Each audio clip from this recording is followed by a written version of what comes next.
Gubernur DKI Jakarta Pramono Anung meminta bentrokan yang terjadi di Jalan Tambak Menteng, Jakarta Pusat tidak dikaitkan dengan isu etnisitasi.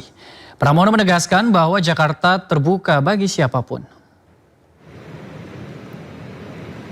Menurut Pramono Anung, persoalan di Jalan Tambak Menteng merupakan fakta yang terjadi di lapangan dan harus diselesaikan dengan kepala dingin. Oleh karenanya, ia mengajak seluruh pihak untuk menahan diri agar tidak memperluas konflik. Pramono menegaskan Jakarta harus menjadi kota yang aman dan damai bagi siapapun. Ia pun mengajak seluruh masyarakat untuk turut berperan menjaga kondusivitas di ibu kota. Jakarta ini adalah kota yang sangat terbuka. Keanekaragaman di Jakarta itu selama ini terjaga dengan baik. Sehingga saya betul-betul tidak mau ada isu berkaitan dengan etnisitas di Jakarta. Karena Jakarta yang sudah aman, nyaman, tentram, bahwa kemudian ada persoalan seperti di Matraman itu adalah realitas yang ada. Tetapi saya meminta kepada semuanya untuk menahan diri dan kita menyelesaikan dengan kepala dingin. Pemirsa, kita awali Sindo Malam pada hari ini. Kebakaran kabel menghanguskan pohon di pembatas Jalan Cinere Raya, Depok, Jawa Barat. Kebakaran memicu kepanikan warga, diduga karena panas dari kabel listrik menempel pada ranting pohon. Kebakaran di Cinere 8, Jalan Raya Cinere, Nyamber apinya. Kepanikan warga terlihat di Jalan Cinere Raya, Kota Depok, Jawa Barat. Usai kobaran api disertai ledakan muncul dari kabel di tiang listrik. Kobaran api kemudian terus membesar dan merambat hingga sekitar 200 meter. Sejumlah pengendara yang melintas sempat menghentikan laju kendaraannya karena khawatir api semakin membesar. Petugas pemadam kebakaran bersama tim dari PLN segera melakukan pemadaman dan mengamankan jaringan listrik. Dugaan sementara kebakaran dipicu oleh percikan panas dari kabel listrik yang menempel pada ranting pohon yang sudah kering. Dari kebakaran ini gitu. Mungkin karena ranting kering ya Mas ya, nempel ke kabel listrik itu Mas. Kalau sekarang masih padam atau gimana? Untuk sekarang sekitar sini saja yang padam, yang terganggu aja. Meski kebakaran sempat mengganggu aktivitas lalu lintas, tidak ada korban akibat peristiwa ini. Aliran listrik di sekitar Jalan Cinere Raya dipadamkan sementara selama proses perbaikan jaringan. Dari Depok, Jawa Barat, Iyung Rizky, iNews melaporkan. Mobil travel terjun ke Sungai Batanghari, Jambi. Dalam peristiwa ini satu penumpang tewas. Ya pemirsa, mobil travel jurusan Padang, Jambi tercebur ke Sungai Batanghari, Jambi. Proses evakuasi dilakukan tim Basarnas dan BPBD Batanghari berlangsung dramatis. Satu penumpang tewas terjebak dalam mobil travel, dua penumpang berhasil menyelamatkan diri. Diduga supir mobil travel kelelahan dan mengantuk. Akibatnya mobil hilang kendali hingga keluar dari jalur dan terjun ke sungai. Telah terjadi kondisi membahayakan jiwa manusia dengan kecelakaan mobil travel masuk ke sungai dengan 3 korban, 2 selamat dan 1 orang terjebak di dalam mobil. Tim SAR gabungan langsung dikerahkan setelah terima laporan. Personil kantor SAR Jambi melakukan penyelaman di lokasi kejadian.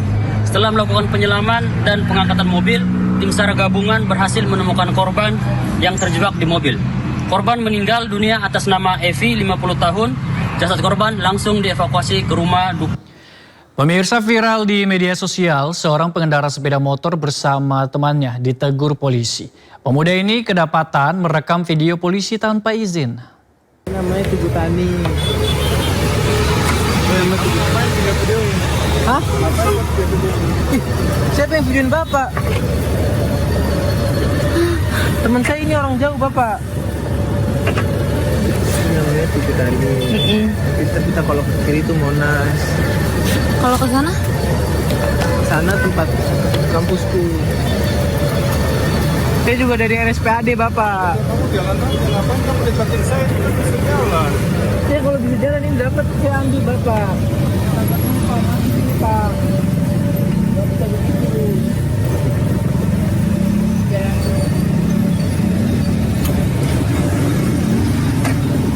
Itu maksudnya apa video saya? Ada yang videoin Bapak. Teman-teman video saya ngapain? Nggak tahu Pak. Kita beralih ke informasi lainnya pemirsa, parade budaya di Ponorogo, Jawa Timur diwarnai kericuhan. Ratusan pengunjung berebut produk perawatan kecantikan hingga saling dorong.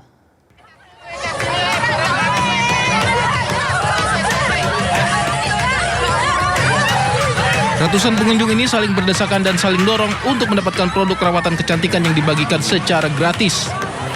Meski harus berdesakan dan bahkan terinjak, namun warga tetap antusias berusaha mendapatkan produk kecantikan tersebut. Aksi saling rebut ini terjadi di alun-alun Ponorogo saat digelar acara parade budaya oleh salah satu produk kecantikan. Menurut pihak penyelenggara, rencananya produk akan dibagikan secara tertib, tetapi karena jumlah pengunjung yang membludak, sehingga antrean tidak bisa dikendalikan.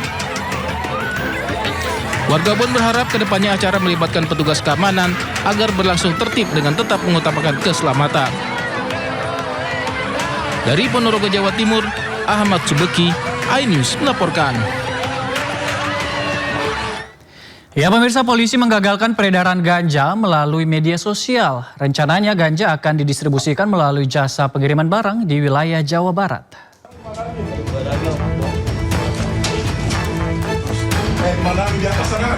Petugas Unit 5 Subdit 1 Ditres Narkoba Polda Metro Jaya menangkap 3 orang pria pengedar ganja di sebuah kontrakan di kawasan Pabuaran, Cibinong, Bogor.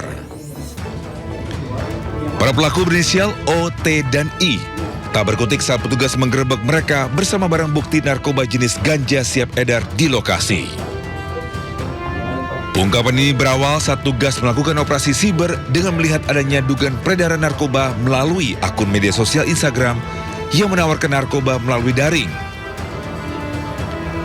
Penyidik langsung menelusuri jalur distribusi paket melalui data pengiriman hingga mengarah ke wilayah Cibinong, Bogor yang diduga menjadi penyimpanan sekaligus pengemasan barang haram tersebut. Dari hasil penggeledahan telah diamankan barang bukti yaitu ganja berupa daun, batang, dan juga biji dengan total seberat 8,722 kg. Saat ini ketiga tersangka bersama barang bukti dibawa ke Ditres Narkoba Polda Metro Jaya guna penyelidikan lebih lanjut. Dari Jakarta Selatan, Din Helmi Sajangbati, iNews melaporkan. Pemirsa, Kejaksaan Tinggi Jawa Timur masih memburu tersangka lain dalam kasus dugaan korupsi di Kebun Binatang Surabaya senilai 10,2 miliar rupiah. Hingga saat ini Direktur Utama Kebun Binatang Surabaya sudah ditetapkan tersangka.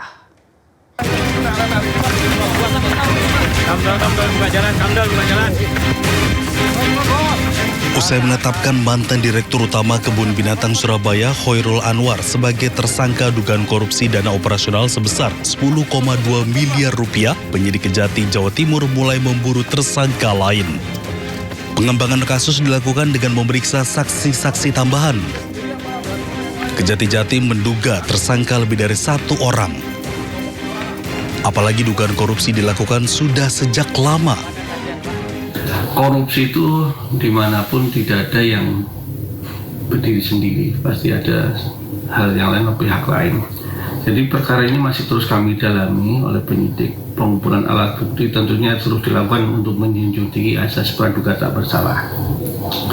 Selanjutnya mengenai kemungkinan adanya keterlibatan dari pihak lain, tentu kami masih menunggu fakta dari hasil penyelidikan tim. Yang dalam ini kalau ditemukan adanya cukup bukti, maka tentu kami lakukan pengembangan.